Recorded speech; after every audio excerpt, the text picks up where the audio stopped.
process that I expect you to go through, if possible, go through a better process. I don't expect you to be backsliding. I mean, advising you. Okay? So after the generative phonologists came up with these 17 distinctive features, they now make a claim that there are 5 real vowels in English. That the vowels in English are 5. You understand? You remember what you were taught at the lower level is that we have how many vowels? How many sounds altogether? For English, 44 sounds. But for the consonants you have 24. And then for the vowels you have 20. Now, so out of these 20, the generative phonologists argue that 5 of them are the real vowels. That all the other ones are generated from these 5. So, and those 5 vowels is the same thing that those ones that are normally mentioned in your secondary school, although wrongly mentioned, is yes, the A, E, or U. These are the 5 main original vowels in English.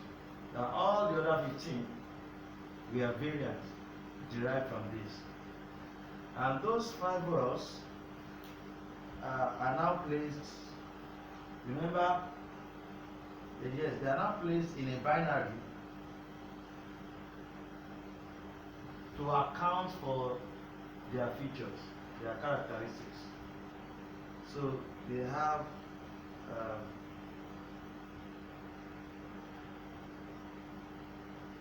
let's say this is A, this is E, this is O, this is E, this is O, this is U. So these are the 5 vowels according to the generative phonologists. Now, the features they want to exhibit, they want to bring out about these 5 vowels, whether they are either high, or whether they are low, or whether they are round, or whether they are back.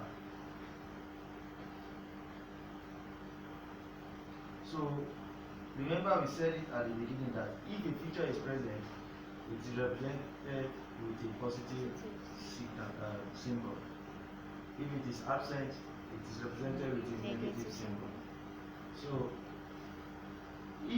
for you to understand this chart too in generative phonology, as I advised you people the other time, you don't have to memorize the chart.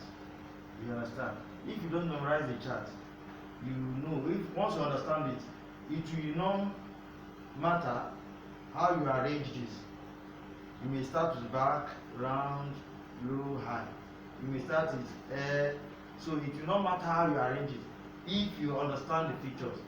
You understand? So it is not something you need to memorize. Because once you memorize it, if you get confused, you mix it up. And once the examiner is checking, you will know by the time you mix it up, you know that you memorize it. Because what you are putting here is not correct. It's not just to put positive, negative. Now you remember when you were taught the English phonemes at the lower level, when you got to the English vowel quadrilateral, you got a chart like this for the English pure vowels.